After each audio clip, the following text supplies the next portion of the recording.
We're so excited to have Dave Jones with us today. Dave, welcome to the show. Tell us a little bit about sport in your life. Uh-huh. Well, I grew up in Northwest Pennsylvania. My oldest brother sought attention by getting in trouble, and so he thought it was fun to I don't know, just do stuff that would get him arrested. So I didn't really, think that that was a good path, you know. So I, at a very young age, started playing hockey, 5, 6 years old. And the way I sought attention was to score goals. And so the more goals I scored, the more attention I got. Won a couple of state hockey championships in Pennsylvania in 1989, 92. I said, you know what? The heck with college. I'm going to go on to play pro hockey. So I went and played in Ottawa, and then I played for Cleveland. I got a slap shot in the face, broke my nose in 3 different directions, deviated septum, cut the nerves in my teeth and my mouth in Kalamazoo K-Wing Stadium Mm, in 1993. sure. And I prayed a prayer right there and said, Lord, this sucks. like, I need to do something else. And I don't know what came over me, but I didn't hear an audible voice. I joined the Air Force and I got away from it all. And so I went overseas and in Spangdahlem, Germany, and I landed there for October 1994. And I had been through some concussion protocol and, a nose job. And so I kind of had some time from January when it happened to October. And I was in a really, really cool situation where I was like, hey, is there a hockey rink? And is there a hockey rink around the base at Spangdahlem Air Force Base? And everybody's like, no, no, no. And I just kept on asking. They said, I think there's a rink over there in Bitburg. And so I went over, and it just so happened that the professional team was trying out. And so I said, hey, can I try out? And they're like, who are you? You know? And so I tried out. I made the team. My commander, in order for me to sign a pro contract, my commander had to sign off on it. So he came over and he watched me play. He said, hey, you're pretty good. And so I signed a pro contract in the Zweite Liga. So while I was in the Air Force, I played pro hockey. only God, only God could do that. And so I played there for 4 years and, in Germany, and had a great time with the Air Force, and was a crew chief, F-16 crew chief. And so I got my degree at the same time. So my relationship with sport, now I'm 51, and I've, fast forward through all that, my kids have been through the hockey grind. I decided to chase psychology. I love the study of human behavior, and so why not study the human behavior within sport? So I'm a sport performance psychology coach for several hockey teams and hockey players, and alongside running my Emma's Good Christian advertising agency for the last 25 years. That's a that's a full set of experiences, Dave. And we only asked about sport, which is great. Sport connected to so many other things in your life, which Yeah. is excellent. And I imagine another one of those threads that you'll have a lot to say about is faith. So tell us about faith in your life. Yeah, so I actually did my qualitative doctoral dissertation on exploring faith amongst professional male hockey players. Professional male hockey players. And so it's from the NHL down. Faith has been everything for me. Everything. People say, can you separate them? I can't separate them. You know, I just can't. It's everything I do. Every decision I've come from. Now, I've obviously made a lot of mistakes along the way, but asking the Lord for direction and hearing from the Holy Spirit and getting, some validation from different decisions has led me every way. And it started off in Kalamazoo K-Wing Stadium when I got a slap shot in the face. And so, yeah, it's been everything. When I explored faith on a qualitative, academic side of thing, what I discovered was, there's two types of faith. Um, there's faith in your skill development, right? Like I have the faith to complete this task, right? Which is different than a faith in God. And so two entirely different categories. So I think we sort of get those mixed up in our day to day.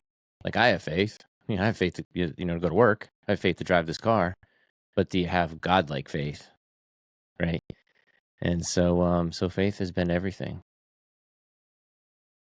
You know, the eventual Apostle Paul was blinded, and I would think that's a little lighter punishment than getting a hockey puck to the face. So he got Yeah. off. Sounds like he got off easy. But That's funny. sometimes God's got to get your attention, right? And Yeah, that's it. must have really needed your attention. That sounds pretty major. Yeah. Can you tell us a little bit? So I think we've got a lot from your two answers, which is fantastic. Can you tell us something that maybe our listeners wouldn't expect? Something about yourself that might help them get to know you? Um, I think that, the way I coach, different executives and athletes is that I think faith, stress, anxiety, this message usually resonates with a lot of people, is that it's not something we eliminate, it's something we manage. So if I have little faith now, I can have more faith later. If I have lots of anxiety now, right, I can have less later. And so the message is it's peaks and valleys. Everything is peaks and valleys. The good thing about being on a peak is that things are awesome. Bad thing about a peak is you're going into a valley. A good thing about a valley is that you're going on a peak. Bad thing about a valley is you're in a valley, mentally, emotionally, physically, spiritually. And I think we get caught up in this absolutes, like absolute thinking. I just use sport for an example. Like I had a player once that said, had called me and said, like in the hockey world, they call me Super Dave. Hey, Super Dave, coach said he doesn't like my goalie pads. I think he hates me. And it's like, well, before we go to that, just because the color of the goalie pads is, doesn't mean he doesn't like you. Like it's this absolute thinking. He said this, she said that, that therefore we jump to these conclusions when it's really not about absolutes. It's about peaks and valleys and how we manage those valleys. So stress and anxiety resonates with everybody. We all have it. You don't get rid of it. You're mindful of it, and you do better.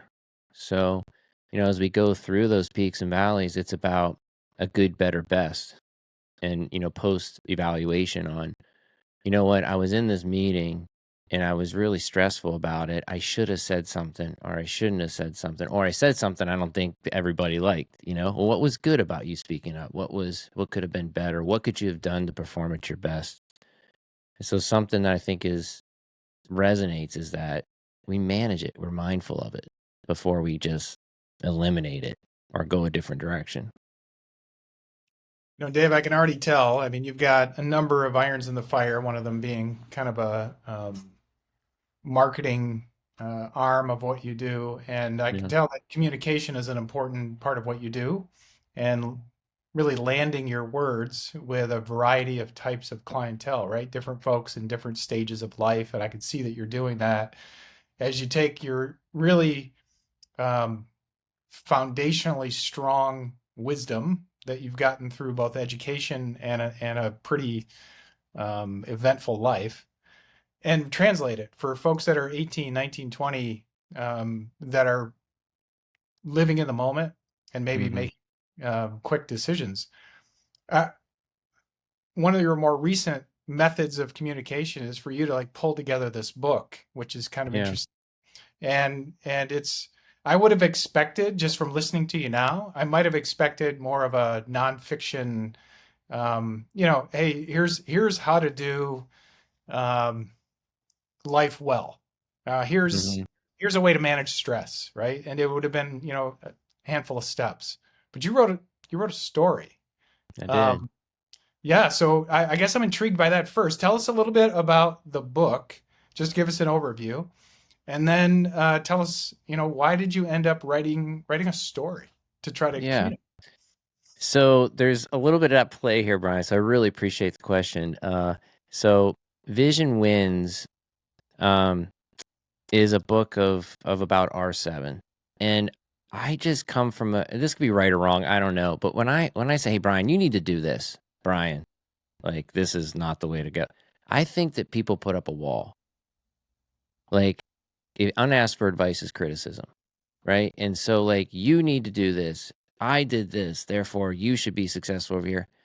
I don't know if that's the best way to communicate. It may be. I just don't think it is, you know? And so I like stories. I like stories where it's so articulate and so detailed that you can put yourself in the story and come to your own conclusion.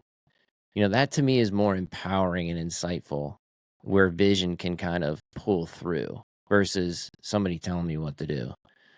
Um, Maybe it's through my coaching, you know, or through my experience with different coaches on do this, do that. There's no creative freedom here for you to kind of mindfully work around and how you want to get to there. We don't have time for that mess, you know. Just do this, and if you don't do it, I'll find somebody else to do it. You know, maybe that's kind of my background, but I love story. John Gordon is one of my favorite authors.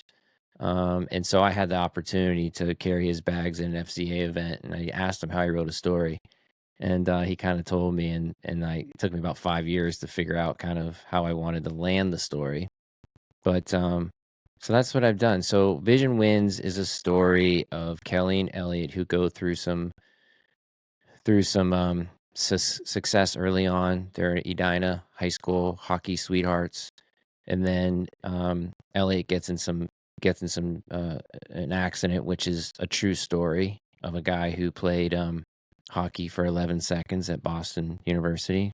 It's an amazing story. I don't know if you guys saw that, but it was years ago. He's since passed away, but um, he his whole life he wanted to play college hockey, and he had a face off at center ice, and he went down to the corner and got hit, tripped, and broke his spine. And when he's laying out on the ice, his dad comes out on the ice and he says, "We did it, Dad," after playing like 11 seconds.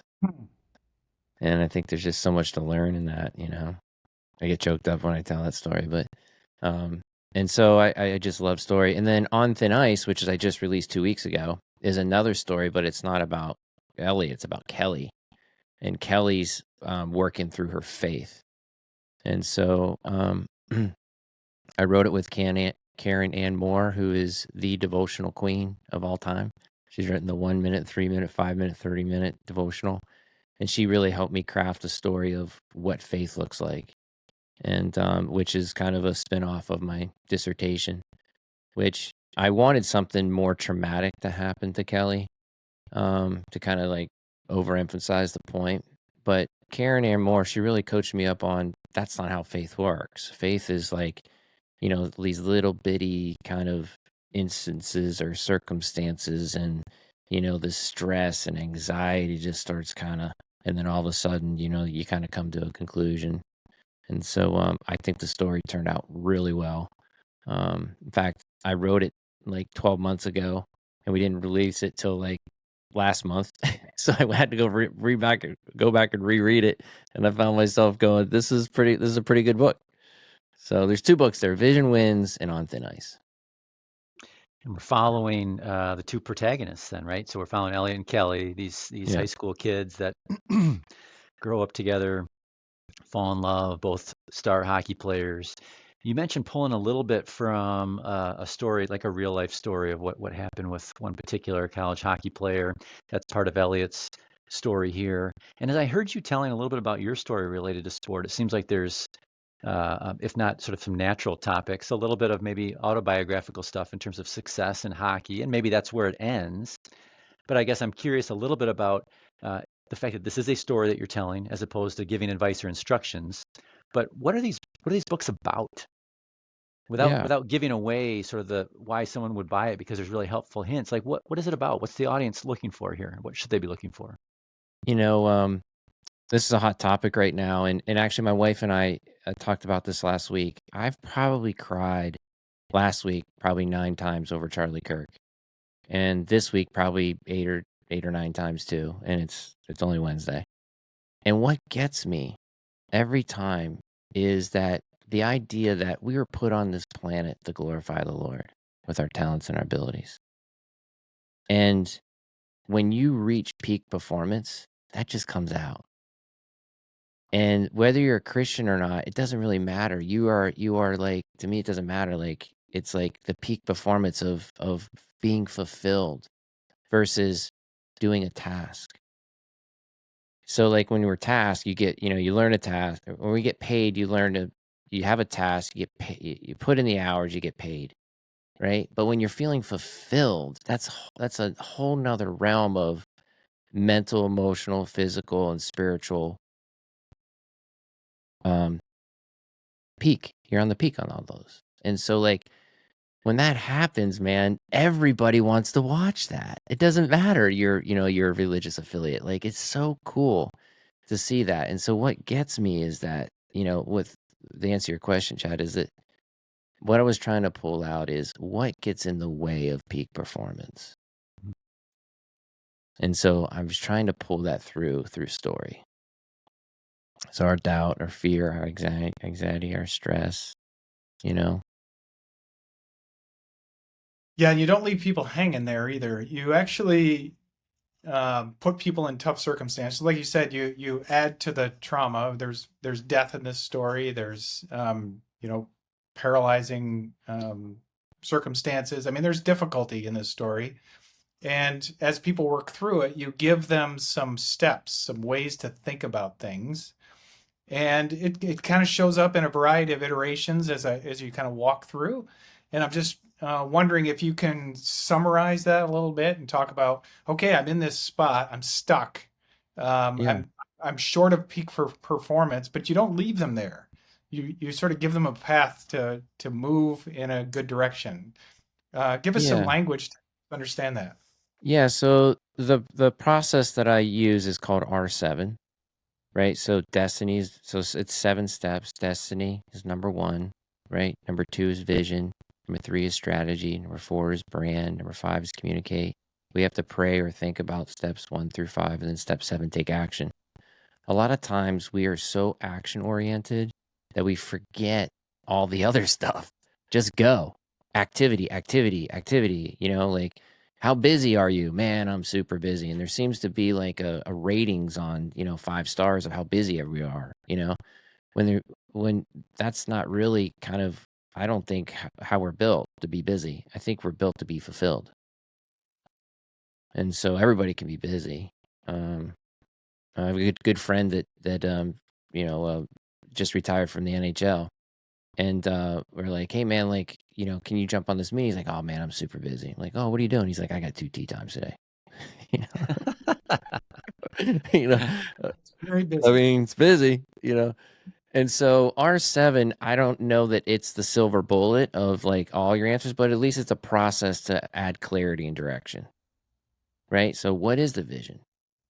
What is the strategy? It starts open up these questions of, okay, what is it? I don't really have one. Oh, should I have one? That's not a bad idea. How are we going to communicate this? That opens up the question of who are we talking to? I love Donald Miller and StoryBrand. If you guys follow that or not, but like the organization's not the hero, right? The client, the donor, the first time guest, they are the hero. The organization is their guide. So a lot of times we talk about us.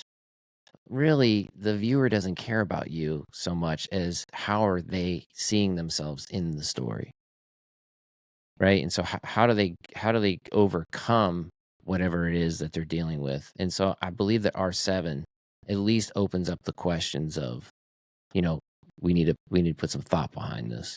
So that's sort of the path, and that's what Vision Wins is. It's that process where JJ is a mentor to Kelly and Elliot, and he happens to be a Zamboni driver who's burnt out on life. And so he's kind of throwing out this, this methodology to him, which Kelly and Elliot don't realize till 5 or 6 years later after he dies, that there was something there. So there's the wisdom coming from JJ in the story. There's also sort of the actual epiphany, right? The revelation of what God did for Elliot and Kelly and all of us, right? Through the engagement at the FCA camp. Mm-hmm. And I'm curious about in your own life and experience, how you see sports psychology, which can be done and oftentimes is done outside the context of religion or faith and the Christian faith, how those inform each other in the way that you operate. Gosh, this is probably the best question I've ever had. Can it operate? And yeah, obviously, if you don't have any faith, you can operate, outside of that. faith in, like we talked about, the two types of faith, like my faith to catch a ball or shoot a puck or whatever. I mean, that definitely can operate. I kind of look at sports. I kind of like pull back psychology and look at, okay, what is psychology? Psychology is the study of human behavior. Sports psychology is the study of human behavior inside sport, right? And so what I love about sports is it's the petri dish of all the emotions. Whatever you're dealing with at the core of your belief system, it's going to come out when pressure happens. So I usually don't watch sport for like the final score. I watch to see who goes what I call low EI, low emotional intelligence. Who's all about themselves? Who's going to take that penalty because they're so emotionally whatever, dysfunctional, that they're just out of their mind, where they don't even know there's a crowd watching or a team or a coach or responsibilities that are bigger than them. And so, deep down, I talk to all my players, usually on Tuesday, Wednesday, Thursday. I won't talk to them on the weekend because they're emotionally, you know, uh, high. They're, there's something else going on there. And so I love to see the intersection of that happen, because that's where the dialogue begins when you go low EI. Hmm. So you have clients that you're working with now, and you seem to be operating, or at least talking about now, operating at the unit level, right? You're talking to individuals about their experience in sport, but you're also a person who's been part of larger organizations. You've been part of the military, you've been a part of teams at professional levels. Mm-hmm. I wonder I'm just curious what you think of sport at this point, as your faith has matured, in terms of, you've had your own kids, they've come through this Yeah. sort of sports system. Tell us a little bit, like, as an expert, truly an expert, educated expert, but also a life expert in these areas. You just have something to offer in terms of the systems of sport. And I'm just curious what you think about where sport is right now, or what sport is right now. Another awesome question. I mean, there's probably 12 ways I could answer this. This is really good. First off, I would say that, it's a great way to make a living in a short period of time so you can retire. I mean, if you can go to the NHL, NFL, NBA, that kind of thing, that's cool. I think for the most of us that are not at that level, I think sport can be used as a coping device, a socially acceptable coping device. So what I mean by that is, I think there's something out there. We see this is the second time I've seen it, where, the guy goes to his wife with a nice letter saying, "Hey, honey, like, for the next 2 weeks, I'll do anything you want. But when football starts, like, I'm out. Like, just leave me alone. I'm sorry, but I'll do anything you want. Give me all the honey-do list. But when, like, I just won't be available to you." To me, it's funny and it's cool, but it's also a coping device to say, what is it in your life that you want to watch vicariously through these other athletes that you're not doing? I mean, that's a hard question, right? Like, you're not doing on your own. Like, I've always looked at sport as, like, it's entertaining, but if I've got something with my family, my business, my kids, my clients, I'm going to take precedence over that. Or learning, I'm going to take that's going to take precedence over going to a hockey game to watch somebody else make money, somebody else be fulfilled, And so I kind of look at it that way, right? Like, how many people are using that as a coping device? I think also sport is a great platform for those players that are there to use. I say this a lot with hockey players, like, being, a man of faith, and, like, everybody's headed to the BHL, which is different than the NHL. The BHL is the Beer Hockey League. So no matter what level you're at, you're going to the BHL, at some point in your career. So, use that platform appropriately, and, because you are more than just a player. You're a father, you're a husband, you're a daughter, you're, like, whatever it is, like there's a bigger life out there than just being a hockey player. Being a player is not who you are, it's what you do. Identity is a big problem right now. It's a huge problem. That was a big topic at Global Congress of Sport and Christianity that was hosted at Baylor this past summer that we were part of, and talking about identity issues, and that comes through in Vision Wins also, right? So there's some Yeah. really helpful language from some mentors of Elliot and Kelly's saying God loves you today as a hockey player. God loves you, Elliot.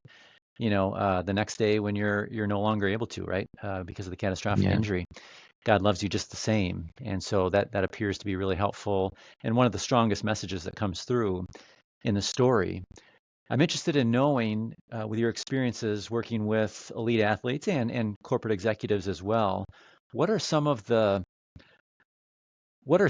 themes that hit best with that group? What are you seeing when you're doing consultations, sort of at a broad macro level? What are some of the most prominent things that you're discussing with some of these leaders? Yeah, I would say that I definitely live in a Christian bubble. So the players that I have are Christian. So I can't really speak to the other side of that. So I think that at the end of the day, active players want to play at the upper ranges of their ability. Like they wanna feel fulfilled in what they're doing in the present moment. And so there are areas where they can't see, they're blinded, where they're stuck. So I think that's the first and foremost of their priority. When I bring in identity and glorifying the Lord and the BHL and all that, like I don't know if they can see it, you know, so I really try to focus on vision for where they're currently at, but also write that in a way so that it transcends their hockey career. Does that make sense? So like I wouldn't write a vision statement to be the best hockey player in the world, right? I would write a vision statement to say, I want to reach, my maximum potential every day, right? And that includes hockey, something like that. Well, Dave, I think everyone that's listening to this is thinking very differently about the word fulfillment and thinking about vision and how that intersects with everything that they're doing in their current lives. And I guess we're coming to the close of this. And if folks have heard this and are really interested in what you've talked about and interested in your books, how do they find you? And how do they find your books? Yeah. Sorry, I think I lost my camera here. Good luck. Yeah. Um, so I would say that, going to emmaisgood.com is the best place to go for that. So, Okay. yeah.